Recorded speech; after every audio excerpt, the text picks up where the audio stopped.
আপনাদেরকে আজকের ভিডিওতে দুইটা ইন্ডিয়ান পেইড এজেন্ট, দুইটা ইন্ডিয়ান দালালের সাথে পরিচয় করিয়ে দেব। আর এরা যখন একটা দেশের সিনিয়র সাংবাদিক হয় তখন বাংলাদেশের সাংবাদিকতার অবস্থা কি একবার চিন্তা করুন, আপনার কান্না আসবে।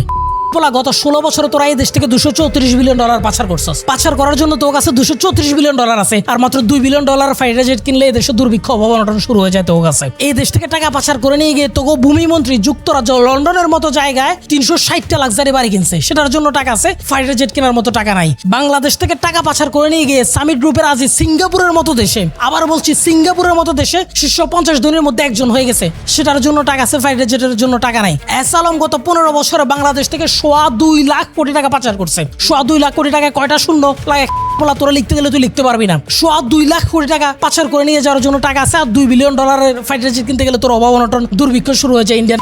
এখন এই ছেলেদের গালি না দিলে আপনি গালি কারা দেবেন? তাহলে বাংলাদেশের গালির সম্ভারে, গালির ভান্ডারে এই গালিগুলো আবিষ্কার হলো কেন? এই গালিগুলো কাদেরকে দেওয়ার জন্য আপনারাই বলেন। Control control. আসসালামু আলাইকুম। একটা ভিডিও ক্লিপ দেখে মেজাজ প্রচন্ড গরম হয়ে গেছে, তাই আজকে ভিডিওতে গালাগালি করতে পারি, তবে সর্বোচ্চটুকু চেষ্টা করবো গালাগালি না করে ভিডিও করার জন্য। তারপরও যদি গালাগালি চলে আসে তাহলে কিছু করার নাই। আপনাদেরকে আজকে ভিডিওতে দুইটা ইন্ডিয়ান পেইড এজেন্ট, দুইটা ইন্ডিয়ান দালালের সাথে পরিচয় করিয়ে দেব। তার মধ্যে একজন হচ্ছে এই কথিত সিনিয়র সাংবাদিক মাহবুব কামাল। এই যে চায়না উনি গেলেন না, এইটা কি কারণে গেলেন আমার কিন্তু মাথায় ঢুকতেছে না। আমি তো এই কথিত সিনিয়র সাংবাদিকরা জাস্ট দালাল বলতেছি। আমার জায়গায় পিনাকি ভট্টাচার্য হলে তারা তার ঐতিহাসিক সিল মেরে দিত। এইটা সাহেব অনেকদিন সিল মারি নাই, এরা দেন না, জাউরা সিল মেরে দেন, দেন আরো একখান মারেন, আরো একখান মারেন। এবং কেন সিল মেরে দিত সেটা এই ভিডিওটা দেখলে বুঝতে পারবেন। পাগলামি তো দেখতেছি আমরা, যেমন ধরেন যে কথা মাঝখানে শুনলাম যে চায়না থেকে কিনবে কি বিমান যুদ্ধ করবে। কার সাথে যুদ্ধ করবো আমরা? কোন এনিমির সাথে যুদ্ধ করবো? এবং আমাদের ইকোনমি যুদ্ধ অ্যাফোর্ড করতে পারে? যুদ্ধ তো শুধু প্রাণহানি করে না, it causes damage of wealth also. আমাদের ইকোনমি তো পারমিট করে না যুদ্ধ করা। আমরা যে বিমান যে কিনবো, মানে এটা থেমে গেছে, যদিও কারোবার বোধহয় সুবুদ্ধি খেলছে যে কারণে এটা থেমে গেছে, কারোবার বোধহয় সুবুদ্ধি খেলছে যে কারণে এটা থেমে গেছে। কার সাথে যুদ্ধ করবো আমরা? ইন্ডিয়ার সাথে, চায়নার সাথে, আমাদের প্রতিবেশী কার মায়ানমারের সাথে। এবং ঠিক আছে, আমরা যদি শক্তিশালীও হই, তাহলে আমরা we have the capacity to fight against India. সেটা করবো কিনা, আমাদের ইকোনমি সেটা পারমিট করে কিনা, অ্যাফোর্ড করে কিনা। এই গান্ডু দালাল সিনিয়র সাংবাদিকরা এইটুকু জানে না যে আধুনিক বিশ্বের সামরিক সক্ষমতা অর্জন করে গায়ে পড়ে যুদ্ধ করার জন্য না, বরং যুদ্ধকে নিরুৎসাহিত করার জন্য, যুদ্ধকে আটকানোর জন্য, মিনিমাম ডিটারেন্সের জন্য। যে কোনো দেশের জন্যই তার জাতীয় নিরাপত্তা, সার্বভৌমত্ব রক্ষা এবং আঞ্চলিক স্থিতিশীলতা বজায় রাখার জন্য সামরিক সক্ষমতা অর্জনের দ্বিতীয় বিকল্প নাই।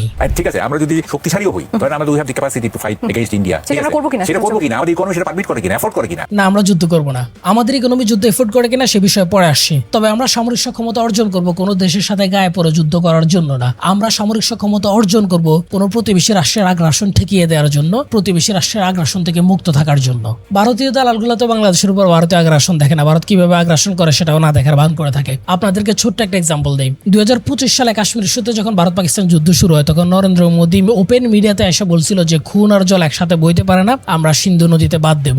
और पानी और खून भी एक साथ नहीं बह सकता। পাল্টা প্রতিক্রিয়া হিসেবে পাকিস্তান থেকে পাকিস্তানের সেনাপ্রধান বলছিল সমস্যা নাই, তোমরা বাদ দাও, বাদ দিয়ে শেষ করো, তারপর আমরা 10টা মিসাইল মেরে সে বাদ উড়িয়ে দেব। পাকিস্তানের সেনাপ্রধানের ওই হুমকির পর নরেন্দ্র মোদী বা ইন্ডিয়া সিন্ধু নদীতে বাদ দেওয়ার সাহস দেখিয়েছে বা বাদ দেওয়ার জন্য কোনো প্রজেক্ট হাতে নিয়েছে?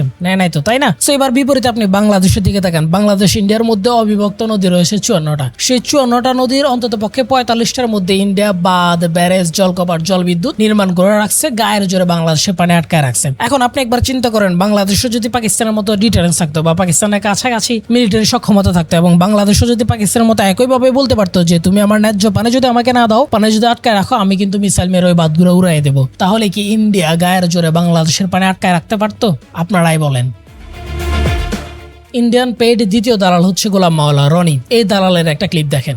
মানুষ অনাহারে মরছে, যুদ্ধ বিমান কিনতে চায়, চারিদিক থেকে অভাব, অভিযোগ, দুর্ভিক্ষের যে হাতছানি, সেই হাতছানি প্রবল থেকে প্রবলতার হচ্ছে। যদি সচেতন নাগরিক হন, যার যার অবস্থান থেকে আপনাদের বলতে হবে আপনাদের কি দরকার। অন্ন, বস্ত্র, বাসস্থান, শিক্ষা, নাকি বন্দুক, বিমান, কামান? মানুষ অনাহারে মরছে, যুদ্ধ বিমান কিনতে চায়, চারিদিক থেকে অভাব, অভিযোগ, দুর্ভিক্ষের যে হাতছানি, সেই হাতছানি প্রবল থেকে প্রবলতার হচ্ছে। মেজাজটা কেমন খারাপ হয় চিন্তা করেন।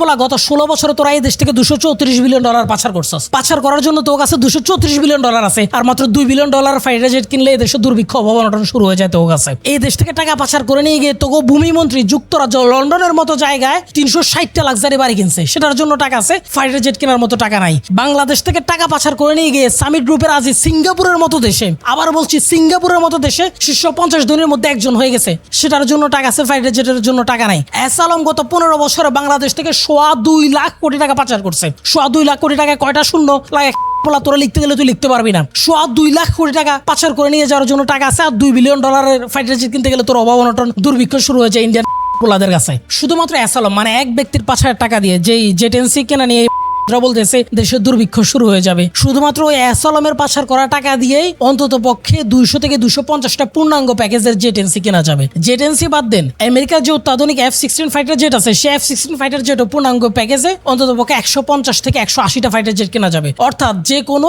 দেশের কয়েকটা দেশের একত্রে পূর্ণাঙ্গ এয়ারফোর্স তৈরি করে ফেলা যাবে শুধুমাত্র এস আলমের টাকা দিয়ে। আর ডক্টর ইউনূস মাত্র চীন থেকে 20টা ফাইটার জেট কেনার কথা বলছে, তার ক্রমশ সে আলোচনা এক্সপান্ড করে সেগুলো কেনার জন্য আলোচনা করতেছে। এতে পোলাদের গায়ে জ্বালা ধরছে, দেশে নাকি দুর্ভিক্ষ শুরু হয়ে গেছে, দেশে নাকি অভাব-অনটন শুরু হয়ে গেছে, মানুষ না খায় মরতেছে। কিন্তু দেশ থেকে যখন $234 বিলিয়ন পাচার হয়ে যায় তখন দেশে দুর্ভিক্ষ শুরু হয় না। যখন সামিটের আজ সিঙ্গাপুরের মতো দেশে শীর্ষ ধনী বলা যায় 50 জনের একজন, তখন দেশের দুর্ভিক্ষ শুরু হয় না। যখন এসালাম দেশ থেকে 2.25 লাখ কোটি টাকা পাচার করে নিয়ে যায়, যখন সাইফুজ্জামান চৌধুরী ভূমিমন্ত্রীর মতো লোক লন্ডনের মতো দেশে 360টা বাড়ি কিনে, আর অন্যান্য জায়গায় তো আছে, তখন দেশে দুর্ভিক্ষ শুরু হয় না, তখন দেশে অভাব-অনটন শুরু হয় না। দেশের জন্য অভাব-অনটন শুরু হয় মাত্র 20টা ফাইটার জেট কিনতে গেলে এয়ারফোর্সের জন্য। এখন এই ছেলেদের গালি না দিলে আপনি গালি কারা দেবেন? তাহলে বাংলাদেশের গালির সম্ভারে, গালির ভান্ডারে এই গালিগুলো আবিষ্কার হলো কেন? এই গালিগুলো কাদেরকে দেওয়ার জন্য আপনারাই বলেন। Control. Control.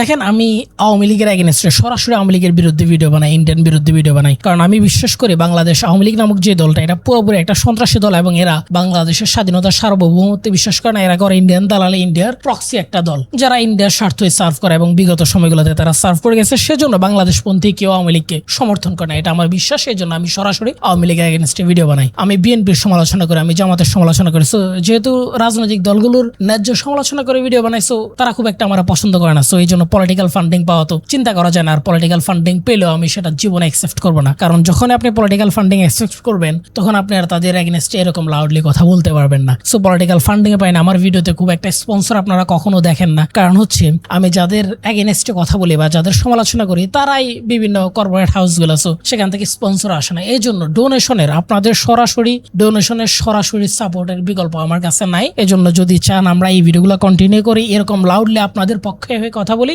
দেশের জন্য, দেশের মানুষের জন্য কথা বলি, তাহলে প্লিজ সম্ভব হলে আমাদেরকে একটু ডোনেট করেন। ডোনেটের ওয়েবসাইট লিংক, ডোনেটের নাম্বারগুলো আমরা স্ক্রিনেও দিয়ে দেবো, ওয়েবসাইট লিংক আমরা কমেন্ট এবং ডেসক্রিপশনে দিয়ে দেবো, সেখানে আপনারা চেক করে আমাদেরকে ডোনেট করতে পারেন। ধন্যবাদ। বাংলাদেশ স্বাধীন হয়েছে 55 বছর, অথচ এই 55 বছরে বাংলাদেশ সেনাবাহিনীর জন্য, বাংলাদেশ বিমান বাহিনীর জন্য একটা অ্যাটাক হেলিকপ্টার আমরা কিনতে পারি নাই। আমাদের চাইতেও গরিব আফ্রিকান দেশগুলো, যাদের জিডিপি আমাদের চাইতেও অন্তত পক্ষে 20 থেকে 30 গুণ কম, এমন রাষ্ট্র যেমন কেনিয়া, নামিবিয়া, নাইজার, চাঁদ, মোজাম্বিকের মতো রাষ্ট্রগুলোর কাছে একের অধিক অ্যাটাক হেলিকপ্টার আছে। আমাদের চাইতেও 30 গুণ লোয়ার অর্থনৈতিক দেশগুলো অ্যাটাক হেলিকপ্টার এফোর্ড করতে পারে, মাল্টিপল অ্যাটাক হেলিকপ্টার এফোর্ড করতে পারে, ফাইটার জেট, আধুনিক ফাইটার জেট এফোর্ড করতে পারে। আর আমরা যে সকল দেশকে আফ্রিকান দেশ বলে গালি দেয়, দারিদ্র দেশ বলে গালি দেয়, তারা এফোর্ড করতে পারে, আমাদের অর্থনীতি নাকি এফোর্ড করতে পারে না। আমরা যখন এগুলো কেনার কথা বলি তখন আমাদের দেশে দুর্ভিক্ষ শুরু হয়ে যায়। হাসিনার গত 15 বছরে বাংলাদেশ বিমান বাহিনীর জন্য বলার মতো কোনো ক্রয় করে নাই হাসিনা। আমাদের কাছে একটা লং রেঞ্জের এয়ার ডিফেন্স সিস্টেম থাকা তো দূরের কথা, আমাদের কাছে একটা মিড রেঞ্জের এয়ার ডিফেন্স সিস্টেমও নাই। আমাদের কাছে যে এয়ার ডিফেন্স সিস্টেম আছে সেটা হচ্ছে FM-90 শর্ট রেঞ্জের এয়ার ডিফেন্স সিস্টেম। এই এয়ার ডিফেন্স সিস্টেম দিয়ে আপনি অন্য দেশের মিসাইল কিভাবে আটকাবেন? আপনি তো একটা মশা মাছি আটকাতে পারবেন না। মানে আপনার প্রতিবেশী ইউজ করতেছে এখন iPhone 16-17, আপনি এখনো সেই আদি যুগের বটন ফোনে পড়ে আছেন, তাহলে আপনি তার সাথে কিভাবে যুদ্ধ করবেন, কিভাবে তার আগ্রাসন আপনি ঠেকাবেন? বাংলাদেশ বিমান বাহিনীর বেলদশা নিয়ে আমরা মাল্টিপল ভিডিওতে আলোচনা করেছি। আপনারা যারা এই চ্যানেলের রেগুলার ভিউয়ার তারা জানেন, আর যারা এগুলো দেখেন না চাইলে দেখে নিতে পারেন, এই ভিডিওতে আলাদা করে বললাম না। আর এই গান্ডু সাংবাদিক মাহবুব কামালকে আরো 2টা রিপ্লাই দেই। কার সাথে যুদ্ধ করবো আমরা? কোন এনিমির সাথে যুদ্ধ করবো? এবং আমাদের ইকোনমি যুদ্ধ এফোর্ড করতে পারে? যুদ্ধ তো শুধু প্রাণহানি ঘটে না, it causes damage of wealth also. আমাদের ইকোনমি তো পারমিট করে না যুদ্ধ করা। এই গান্ডু সিনিয়র সাংবাদিকের প্রথম দাবি আমাদের ইকোনমি নাকি এরকম ফাইটার জেট এফোর্ড করতে পারে না। এতক্ষণ ধরে তো দেখালাম আমাদের ইকোনমি কি এফোর্ড করতে পারে, বা শুধুমাত্র অ্যাসালমের টাকা দিয়েই কি করে ফেলা যেত। ওর আরেকটা দাবি হচ্ছে ফাইটার জেটের কিনা আমরা যদি শক্তিশালী হয়ে যাই, মিলিটারি সক্ষমতা অর্জন করে ফেলি, তাহলে কি আমরা ইন্ডিয়ার সাথে যুদ্ধ করবো কিনা? ঠিক আছে, আমরা যদি শক্তিশালীও হই, তাহলে আমরা we have the capacity to fight against India. সেটা করবো কিনা? আমাদের ইকোনমি সেটা পারমিট করে কিনা, এফোর্ড করে কিনা? আরে ভাই, এই গান্ডুরে কে বুঝাবে মিলিটারি সক্ষমতা অর্জন করলে বা বা আমরা ফাইটার জেট কিনলে তার মানে এই না যে আমরা নিজে থেকে গায়ে পরে ইন্ডিয়ার সাথে যুদ্ধ করতে যাব। দুনিয়ার তাবৎ কোনো রাষ্ট্রই মিলিটারি সক্ষমতা অর্জন করে অন্য কোনো রাষ্ট্রের সাথে গায়ে পরে যুদ্ধ করার জন্য না, সক্ষমতা অর্জন করার পরে সে আরেকটা রাষ্ট্রে হামলা চালায় না। আপনাদের বোঝার সুবিধার্থে 2-3টা উদাহরণ দিই। গ্লোবাল ফায়ার পাওয়ার র্যাঙ্কিং এ 3 নাম্বার পজিশন আছে চীন, আবার গ্লোবাল নেভাল র্যাঙ্কিং এ চীনের পজিশন 1 নম্বরে, এয়ার পাওয়ার র্যাঙ্কিং এও চীনের পজিশন 3 নম্বরে। এখন বলেন তো এই যে এত শক্তিশালী রাষ্ট্র চীন, যারা মিলিটারি সক্ষমতা গোটা বিশ্বের মধ্যে 1, 2, 3 নম্বরের মধ্যে আছে, তারা কয়টা রাষ্ট্রে নিজ থেকে গিয়ে হামলা করছে তাদের মিলিটারি সক্ষমতাকে কাজে লাগায়? কয়টা রাষ্ট্রে তারা বোমা ফেলছে? উত্তর কোরিয়ার কাছে নিউক আছে, পারমাণবিক বোমা আছে। বলেন তো উত্তর কোরিয়া কয়টা দেশে পারমাণবিক বোমা মারছে? ফ্রান্সের কাছে পারমাণবিক বোমা আছে। কয়টা দেশে ফ্রান্স পারমাণবিক বোমা মারছে? সো পারমাণবিক বোমা থাকলে বা মিলিটারি সক্ষমতা থাকলে তার মানে এই না যে আমি আরেকটা রাষ্ট্রের সাথে যুদ্ধ করতে চলে গেলাম। বুঝতেছেন? কথিত চিনীয় সাংবাদিক মাহবুব কামাল, সক্ষমতা থাকলেই কেউ কারোর সাথে গায়ে পরে যুদ্ধ করতে চলে যায় না। এখন কেউ প্রশ্ন করতে পারেন তাহলে সক্ষমতা অর্জনের কি দরকার, এত টাকা এটার পেছনে ব্যয় করার কি দরকার? সেটা বোঝার জন্য জাস্ট ভেনেজুয়েলার দিকে তাকালে হয়। মার্কিন ডেল্টা ফোর্স ভেনেজুয়েলার প্রেসিডেন্ট মাদুরোর বাসার উপর ল্যান্ড করে বেডরুম থেকে মাদুরোকে তুলে নিয়ে যায়। আজকে ভেনেজুয়েলার কাছে যদি শক্ত এয়ারফোর্স থাকতো, ভেনেজুয়েলার কাছে যদি শক্ত মিলিটারি থাকতো, ভেনেজুয়েলার কাছে যদি পারমাণবিক বোমা থাকতো, তাহলে ডোনাল্ড ট্রাম্প এবং ডোনাল্ড ট্রাম্পের মার্কিন বাহিনী সরাসরি ভেনেজুয়েলার উপর অপারেশন করে একটা দেশের প্রেসিডেন্টকে এভাবে তুলে নিয়ে যেতে পারতো না বা এই সাহসটা দেখাতো না। এই সাহসটা যে দেখাতো না তার অন্যতম উদাহরণ হচ্ছে ইরান। ইরানে বাংকার ব্লাস্টার বোমা মেরে খামেনিকে হত্যা করলেও ইরানের রেজিম কিন্তু ওরা চেঞ্জ করতে পারে না যেভাবে ভেনেজুয়েলায় পারছে। ইরানে গ্রাউন্ড ট্রুপস পাঠানোর চিন্তা করেও তারা পিছু হটতে হয়েছে, কারণ ওখানে যদি তারা গ্রাউন্ড ট্রুপস পাঠাতো সেটা তাদের জন্য একটা সুইসাইডাল ডিসিশন হতো। ইরান আমেরিকার মতো দুনিয়ার নাম্বার 1 পরাশক্তির সাথেও এখনো যুদ্ধ করে টিকে আছে, কারণ ইরান তাদের মিনিমাম ডিটারেন্সটুকু তৈরি করতে পেরেছিল। মার্কিনিরা এই সেম পলিটিক্যাল বা মিলিটারি হস্তক্ষেপ উত্তর কোরিয়া করতে যাক, যেটা ওরা ভেনেজুয়েলা করছে, যেটা ওরা ইরানের সাথে করছে। উত্তর কোরিয়ার ছোট ভাই কিম জং উন কিন্তু তখন নিউক্লিয়ার মারা দিবে, বলবে আসো খেলি। তার সহজ মানে হলো আপনি যদি চান কোনো শক্তিশালী রাষ্ট্রের মিলিটারি হস্তক্ষেপ থেকে মুক্ত থাকতে, আপনার সার্বভৌমত্বকে রক্ষা করতে, আপনার মাতৃভূমিকে রক্ষা করতে, তাহলে আপনার মিলিটারি ডিটারেন্স, সামরিক সক্ষমতা অর্জনের বিকল্প নাই। আমরা যে বিমান যে কিনবো, মানে এটা থেমে গেছে, যদিও কারো বোধহয় সুবুদ্ধি খেলছে যে কারণে এটা থেমে গেছে। কার সাথে যুদ্ধ করবো আমরা? ইন্ডিয়ার সাথে, চায়নার সাথে, আমাদের প্রতিবেশী কার মায়ানমারের সাথে? আর আধুনিক বিশ্বে বা আজকের বিশ্ব তো গায়ে পরে যুদ্ধ করা লাগে না। আগ্রাসী রাষ্ট্রগুলো আপনার উপর যুদ্ধ চাপিয়ে দেয়। আপনি জাস্ট এই এখন যে যুদ্ধটা চলতেছে ইরানের যুদ্ধ, ইরানের যুদ্ধের দিকে তাকান। ইরান কি আমেরিকার সাথে যুদ্ধ চেয়েছে? যুদ্ধ করতে চেয়েছে? চায় না তো। আমেরিকা তো যুদ্ধ চাপাই দিচ্ছে। আপনি ফিলিস্তিনের দিকে তাকান, আপনি ইউক্রেনের দিকে তাকান, রাশিয়াকে ইউক্রেনের উপর যুদ্ধ চাপাই দেন, আপনি ভিয়েতনামের দিকে তাকান, আপনি ইরাকের দিকে তাকান। সো যেখানে এই পরাশক্তিগুলো, এই আগ্রাসী রাষ্ট্রগুলো কি ওই রাষ্ট্রগুলোর উপর যুদ্ধ চাপায় দেয় নাই? তারা কি গায়ে পরে যুদ্ধ করতে চেয়েছে? চায় নাই তো। এই গান্ডু কথিত সিনিয়র সাংবাদিকদের জাতীয় রাজনীতি, ভূ রাজনীতি, আঞ্চলিক রাজনীতি, আগ্রাসন, স্টেট, আধুনিক স্টেট, সার্বভৌমত্ব কি জিনিস এগুলো নিয়ে জিরো নলেজ নাই, কিন্তু এরা টকশোতে গিয়ে গাল মারে। আর এরা যখন একটা দেশের সিনিয়র সাংবাদিক হয় তখন বাংলাদেশের সাংবাদিকতার অবস্থা কি একবার চিন্তা করুন, আপনার কান্না আসবে। এবং প্রেস ফ্রিডম ইন্ডেক্সে, ওয়ার্ল্ড প্রেস ফ্রিডম ইন্ডেক্সে বাংলাদেশের মিডিয়ার অবস্থান কেন 180টা দেশের মধ্যে, 182টা দেশের মধ্যে 152তম, আশা করে আর আলাদা করে বলা লাগবে না। এই কথিত সিনিয়র সাংবাদিক নামে গুপ্ত আওয়ামী লীগের গুলো টকশোতে ডাক পায় আওয়ামী গোটায়। এবং বাংলাদেশের যেই মিডিয়া আউটলেট গুলো আছে এগুলা কিন্তু বেশিরভাগ ওই আওয়ামী লীগকে যারা সার্ভ করতো সেই সকল ব্যবসায়ীদের আউটলেটে, আপনি টিভি মিডিয়া বলেন কিংবা পত্রপত্রিকার মিডিয়া বলেন, সবগুলাই ওই আওয়ামী লীগকে সার্ভ করা ব্যবসায়ী গোষ্ঠীর। এবং সেই গোষ্ঠীগুলা কারা সেটা আপনারা আশা করেই জানেন। সো ওই গোষ্ঠীগুলা থেকে একটা হিডেন শর্তই দেয়া থাকে যে এই গুপ্ত আওয়ামী লীগের বা সিনিয়র সাংবাদিকদেরকে টকশোতে রাখতে হবে, আর তারা আওয়ামী লীগের পক্ষে, বাংলাদেশ সেনাবাহিনী, বাংলাদেশের জাতীয় নিরাপত্তা, সার্বভৌমত্বের বিপক্ষে টকশোতে হাসি তামাশা করবে, গাল ভরা আলবাল বকবে। এবং আমি এটা দায়িত্ব নিয়ে বলছি, কোনো কনস্পিরেসি না। এই সিনিয়র সাংবাদিক খ্যাত মাহবুব কামাল একজন ইন্ডিয়ান দালাল, একজন আওয়ামী লীগের দালাল। এই ক্লিপটাতেই দেখেন সে বলতেছে সে স্বপ্ন দেখতেছে ডিসেম্বরে নাকি শেখ হাসিনা আসবে এবং এটা তার বিশ্বাস। আমার কাছে মনে হচ্ছে যে এইবার ঠিকই আসবেন। এইবার এটা পার্সোনাল ফিলিং আমার, হ্যাঁ এবার আসবেন। সিনিয়র সাংবাদিক মাহবুব কামাল স্বপ্ন দেখতেছেন ভালো, স্বপ্ন দেখাও ভালো, কিন্তু খেয়াল রাখেন স্বপ্নের মধ্যে যাতে আবার স্বপ্ন দোষ না হয়ে যায়। ইন্ডিয়া আওয়ামী লীগ ও ইন্ডিয়ান দালালদের বাংলাদেশের বাহিনীগুলোর উপর ক্ষোভ আছে, সেটা আমরা জানি। এবং সে খুব 1971 সাল থেকে এই যে 24 পর্যন্ত এটা বহমান। এবং 1971 থেকে 24 পর্যন্ত বাংলাদেশের বাহিনীগুলো কিন্তু সবসময় বাংলাদেশের সাধারণ মানুষের আপমক জনতার সাথে ছিল, এবং 24 সালে কিন্তু এই দেশের সাধারণ মানুষের সাথে ছিল। সে ক্ষোভটা আমরা বুঝতে পারি। 1971 সালে আমরা দেখেছি কিভাবে বাংলাদেশের বাহিনীগুলোর বিপরীতে রক্ষী বাহিনী গঠন করা হয়। সে রক্ষী বাহিনী ইন্ডিয়ান প্রক্সি বাহিনী হিসেবে থাকে, শেখ মুজিবের সেফটির জন্য থাকে। এবং সে রক্ষী বাহিনী সারা দেশে কিভাবে ত্রাসের রাজত্ব কায়েম করেছিল সেটা সেই সময়কার মানুষগুলো ইতিহাসগুলো জানতে পারবো এবং তাদের স্মৃতির পটে এখনো সেটা বেশি ওঠে যে রক্ষী বাহিনী কি ত্রাসের রাজত্ব কায়েম করেছে। সো সেই রক্ষী বাহিনী এবং শেখ মুজিবের ফ্যাসিজম থেকে মুক্ত করার জন্য 1975 সালে কিন্তু এদেশের সাধারণ সেনাবাহিনীর সেনা সদস্যরাই একটা বিপ্লব ঘটিয়ে এদেশের মানুষকে মুক্ত করে এবং 75-এর ওই পরাজিত গোষ্ঠীর জানা যায় 5 জন মানুষও হয় নাই যেখানে বিপ্লবীদেরকে মানুষ কাঁধের উপর তুলে নেচেছিল। এবং একই জিনিস আমরা কিন্তু 24 সালেও দেখেছি। 24 সালে কিন্তু এই সেনাবাহিনীকে সাধারণ মানুষেরা তাদের কাঁধে তুলে সেনাবাহিনীকে স্যালুট করে সেনাবাহিনীকে অ্যাপ্রিসিয়েট করেছে। সো সেখান থেকে একটা ক্ষোভ আছে সেটা আমরা জানি। এবং 2009 সালে হাসিনা যখন ক্ষমতায় আসে, হাসিনা কিন্তু প্রথমেই অত্যাচার বর্বরতাটা শুরু করে সেনাবাহিনীর উপর দিয়ে। হাসিনা কথিত বিডিআর বিদ্রোহের নাম করে পিলখানায় 57 জন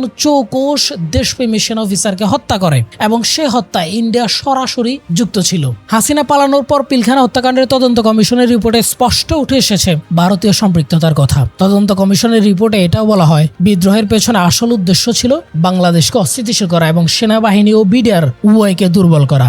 আর সেই সময় প্রায় 921 জন ভারতীয় বাংলাদেশে এসেছিল। এবার দেখেন 5 আগস্ট হাসিনা পালানোর পর হাসিনা তো মুখ দেখায় না, মিনিস্ট্রি মিডিয়াতে মুখ দেখাতে পারে না, তার চেহারার কি অবস্থা আল্লাহ জানে। তো সে জুম টুম কলে, গুগল মিট, এই ধরনের জায়গাগুলোতে তার পাতি গুন্ডাগুলোর সাথে মিটিং করে। সো ওই রকম একটা জুম মিটিং এ আওয়ামী লীগের এক নেত্রী হাসিনার উপস্থিতিতে বলতেছে আওয়ামী লীগ যদি আবার ক্ষমতা আসে তাহলে তারা চেষ্টা করবে বাংলাদেশ সেনাবাহিনীকে, বাংলাদেশ 3 বাহিনীকে ডিসলভ করে দেওয়ার জন্য আস্তে আস্তে সেনা অফিসারদেরকে রিটায়ারমেন্টে পাঠায় ইন্ডিয়ার সাথে একটা চুক্তি করে বাংলাদেশ সেনাবাহিনীকে তারা ডিসলভ করে দেবে। বাংলাদেশ সেনাবাহিনী আমি কোনো ধরনের প্রয়োজনীয়তা দেখি না, নৌবাহিনীরও নেই আর বিমান বাহিনীরও দেখি না। আমাদের যদি একটা প্রতিরক্ষা চুক্তি করে ফেলে, একটা সামরিক চুক্তি করে ফেলে, দ্যাটস এনাফ ফর এই বার্ডেন থেকে আমরা মুক্তি পাই। আর হলো যে ভারত আমাদের সুরক্ষা দেবে এবং আমাদের আর্থিকভাবে অনেকটাই সেফ হয়। এত বড় সেনাবাহিনীকে খাইয়ে পড়িয়ে রাখা জাতির জন্য যে একটা বার্ডেন, প্লাস ওরা হলো বিট্রেয়ার। আমি বলবো আমাদের নেত্রী এত সহজ সরল যে সেনাবাহিনী তার পুরো পরিবারকে হত্যা করেছে, তাদের তিনি কিভাবে ট্রাস্ট করেন? উল্টা শেখ হাসিনার আমলেই আরো অনেকগুলো নতুন ক্যান্টনমেন্ট হয়েছে। হ্যাঁ, তো আমি জানি না যে কিভাবে এই জিনিসটা বন্ধ করা যায়, বাট যেটা আপনি বলেছেন আমি এর সাথে 100% সহমত। আমার ধারণা নেক্সট যে গভর্নমেন্ট আসবে তাদের উচিত সেনাবাহিনী ডিসলভ করা, ওভারনাইট না গেলেও লোক নিয়োগ করা বন্ধ করা এবং যারা আছেন আর্লি রিটায়ারমেন্টে পাঠিয়ে ডিসলভ করে দেওয়া। বাংলাদেশের জন্য সেনাবাহিনীর কোনোই দরকার নেই। সো বুঝতে পারতেছেন 3টা সুর এক জায়গায় এসে মিলছে, ইন্ডিয়ান সুর, আওয়ামী লীগের সুর আর কথিত সিনিয়র সাংবাদিক মাহবুব কামালের সুর। সো বুঝতে পারতেছেন হোয়ার দে আর ফ্রম গেটিং পেইড।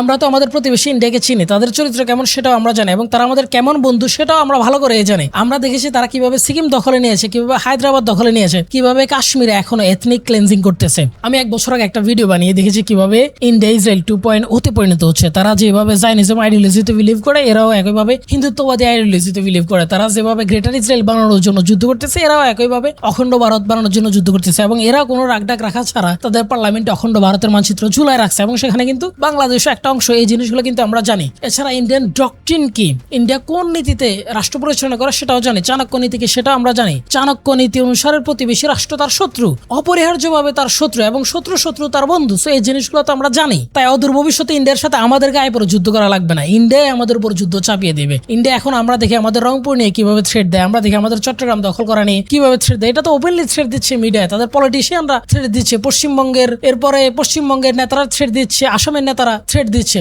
এবং ইন্ডিয়া বিশাল একটা জনগোষ্ঠীকে বাংলাদেশের দিকে ঠেলে দেওয়ার রাজনীতি করতেছে, ওপেনলি রাজনীতি করতেছে এবং পুশব্যাক করতেছে। বাংলাদেশের পলিটিক্সে তারা কিভাবে হস্তক্ষেপ করতেছে বা কিভাবে হস্তক্ষেপ করে সেটা আমরা লাস্ট মোর দেন 2-3 ডেকেড আমরা দেখেছি। বাংলাদেশে তাদের সচিব এসে বাংলাদেশের রাজনৈতিক দলগুলোকে নির্বাচনে যাওয়ার জন্য হুমকি দামকি দেয়। এই জিনিসগুলো তো আমরা দেখে আসছি। ভারতীয় দালালরা সেটা অস্বীকার করলেও এগুলো তো মানুষের সামনে একেবারে ক্লিয়ার। এখন এই দালাল মাহবুব কামাল বলতেছে যে যুদ্ধ হচ্ছে সবচাইতে রোস্ট অপশন, সবচাইতে ভালো অপশন হচ্ছে টেবিলে বসে পেপারের মাধ্যমে সেগুলো ডিল করা, কূটনৈতিকভাবে ডিল করা। এটা সত্য, তবে এটা হচ্ছে হাফ ট্রুথ। আপনারা এটা কিভাবে হাফ ট্রুথ সেটা আপনি ইরানের যুদ্ধের দিকে তাকালে বুঝতে পারবেন। আপনি যখন সামরিকভাবে অর্থনৈতিকভাবে একটা দুর্বল রাষ্ট্র, তখন একটা শক্তিশালী রাষ্ট্র আপনার সাথে কেন বসবে, কেন আলোচনা টেবিলে বসবে? সে যখন চাইলেই তার স্বার্থ আদায় করে নিতে পারবে সামরিক হস্তক্ষেপের মধ্য দিয়ে। আপনি এর জন্য ইরানের দিকে তাকান। ইরানের সাথে এই যে আমেরিকা এখন যে আগ্রাসী যুদ্ধটা করতেছে, এই যুদ্ধের আগে কাতারে তাদের সাথে সব রকম ইরানের সাথে টেবিলে বসে সব রকম পেপার ওয়ার্ক নেগোসিয়েশন হয়ে গেছিল যে না এটা যুদ্ধ পর্যন্ত করাবে না। ইরান তাদের শর্তগুলো মাইনে নিয়েছিল এবং শান্তি চুক্তির একটা ড্রাফট পর্যন্ত রেডি হয়ে গেছিল। ড্রাফট রেডি করার পর দিনে আমেরিকা হঠাৎ করে কোনো রকম কোনো কথা ছাড়া তারা ইরানের উপর আক্রমণ চালায় দেয়। My country is under attack based on law, based on flat lies that Iran was imposing imminent threat and these sorts of things. You have to know that a week ago we were in Geneva with the mediation of Foreign Minister of Oman and with the presence of Mr. Grossi, head of the International Atomic Energy Agency. We nailed down a practical agreement in which that Foreign Minister of Oman said that the agreement is at reach and everything is ready. We actually identified Monday to go to Vienna and just write down everything. We left the room. The American, negotiator said that very promising. Thank you very much. We are going to hand over our written proposal on Monday. And then we left the room. We arrived in Tehran and they started aggression against us. This is a TV reality show. So পেপারে তো সেই সমস্যা সমাধান করা যায় নাই। আগ্রাসী রাষ্ট্র যখন আপনার উপর যুদ্ধ চালায় দেবে তখন আপনি চাইলেও তো পেপারের মাধ্যমে সেটা সমাধান করতে পারবেন। আর ইন্ডিয়া যখন আপনার উপর যুদ্ধ করবে একটা তাদের স্বার্থ হাসিল করার জন্য, আপনি বলবেন বন্ধু আসো আসো আমাদের সাথে বসো, আমরা পেপারের মধ্যে সমাধান করি। কেন তারা পেপারের মধ্যে কেন সমাধান করবে? কোন দুঃখে? বাংলাদেশকে আই লাভ ইউ টু বলার জন্য? তার মানে কি দাঁড়ায়? আমরা ইন্ডিয়ান হস্তক্ষেপ থেকে বাঁচার জন্য ইন্ডিয়ান মিলিটারির সমপর্যায়ের মিলিটারি সক্ষমতা গড়ে তুলবো? এটা কি আদৌ সম্ভব? না, সম্ভব না। ইভেন আমাদের দরকারও নাই ইন্ডিয়ান সমপর্যায়ের মিলিটারি সক্ষমতা তৈরি করার। আমাদের সার্বভৌমত্ব রক্ষার জন্য, মিনিমাম ডিটারেন্সের জন্য যতটুকু সক্ষমতা দরকার আমাদের ততটুকু সক্ষমতা অর্জন করতে হবে। এবং এই ব্যাপারে কোনো নেগোসিয়েশন করা যাবে না। এরকম ভারতীয় দালালদের, পেড দালালদের কথাও শোনা যাবে না। আমরা যেটা করতে পারি বা আমরা যেটা করবো সেটা হচ্ছে একটা অ্যাসিমেট্রিক ডিফেন্স সিস্টেম গড়ে তুলবো, যার মানে হলো আমরা পুরোপুরি তাদের মতো শক্তিশালী না হয়েও এমন সক্ষমতা অর্জন করব যাতে করে কোনো রাষ্ট্র আক্রমণ করলে আক্রমণের খরচ অনেক কস্টলি হয়, তাদেরই ক্ষতির পরিমাণ বেশি হয়, যাতে করে তারা আমাদের উপর আক্রমণকে লাভজনক মনে না করে। ইরান জাস্ট এই সিস্টেমটাই বিল্ড করেছে। মাত্র $20,000 শহীদ ড্রোনকে ভূপাতিত করতে আমেরিকা মাল্টি-মিলিয়ন ডলারের মিসাইল খরচ করেছে। ইরানের এগেইনস্টে জাস্ট এক মাসে যুদ্ধের পেছনে $26 বিলিয়ন খরচ করেছে আমেরিকা। বিপরীতে ইরানের $1 বিলিয়ন খরচ হয় নাই। আর কূটনৈতিক দর কষাকষিও কিন্তু আপনি যখন একটা দেশের সাথে কূটনৈতিক দর কষাকষি করতে যাবেন তখন কিন্তু সেটা নির্ভর করবে কতটা আপনার দিকে আসতেছে, সেটা নির্ভর করবে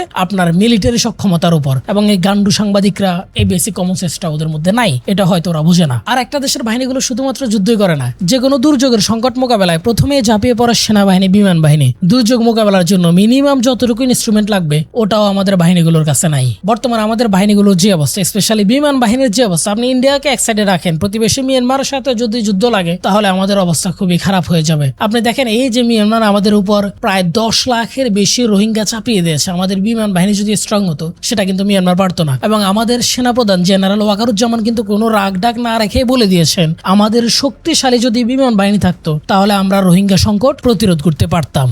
আমাদের গভীর সমুদ্র ব্লু ইকোনমিক জোন আছে যেখানে প্রাকৃতিক সম্পদের আধার আছে বলে ধারণা করা হচ্ছে। তেল, গ্যাস সহ ইলমেনাইট, জিরকন, গার্নেট, মোনাজাইটের মতো তেজস্ক্রিয় খনিজ আছে। এছাড়া সামুদ্রিক বাণিজ্যের নিরাপত্তার জন্য বাংলাদেশ নৌবাহিনীকে শক্তিশালী করার দ্বিতীয় কোনো বিকল্প নাই। আর যখন যারাই দেখবেন ইনি বিনে বলার চেষ্টা করে বাংলাদেশের বাহিনীগুলোর দরকার নাই, 3 বাহিনীর দরকার নাই, নিঃসন্দেহে বুঝে নেবেন ওরা ইন্ডিয়ান দালাল। আর টিভি, মিডিয়া, স্যাটেলাইট টেলিভিশন বা পত্রপত্রিকায় যে সকল কথিত সাংবাদিক, বুদ্ধিজীবী নামক গুপ্ত আমেরিকারা যারা আছে, যখন তাদের মুখ থেকে শুনবেন যে তারা বলার চেষ্টা করে যে আমাদেরকে কারা অ্যাটাক করবে, আমরা কেন এত ব্যয় করবো, এরকম গরিব একটা রাষ্ট্র, বুঝে নেবেন তারা ইন্ডিয়ান টাকা খাওয়া, Indian paid agent, Indian paid দালাল। তাই মাননীয় প্রধানমন্ত্রী তারেক রহমানের প্রতি request, this is the high time, এখনই বাংলাদেশ বাহিনীগুলোর প্রতি মনোযোগ দিন। বাংলাদেশ বাহিনীগুলোর বেহাল দশা, এই দশা থেকে উত্তরণের জন্য এখনই পদক্ষেপ নিন। যদি সেটা না করা হয়, বাংলাদেশ বাহিনীগুলোকে ডেভেলপ করা না হয়, তাহলে ইন্ডিয়ান যে কোনো আগ্রাসনের জন্য রেডি হন। হয়তো ভেনিজুয়েলা মাদুরোকে যেভাবে তুলে নিয়েছে ওইভাবে এরকম কোনো অপারেশন বা অন্য যে কোনো ভাবে পলিটিক্যাল হস্তক্ষেপের জন্য রেডি হন। যেভাবে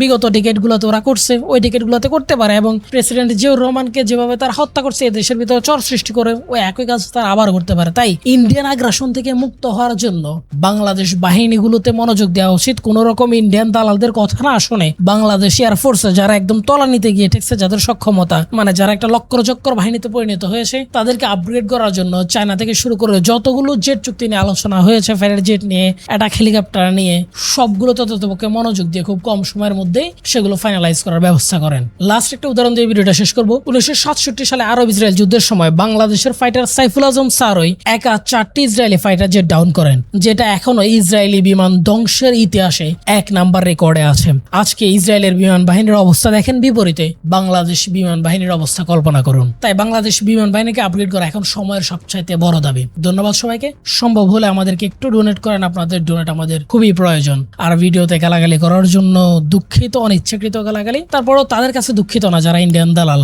আপনাদের কাছে দুঃখিত যারা আমার রেগুলার ভিউয়ার। ধন্যবাদ সবাইকে। আল্লাহ হাফেজ। মা, মাটি, দেশকে ভালোবাসুন।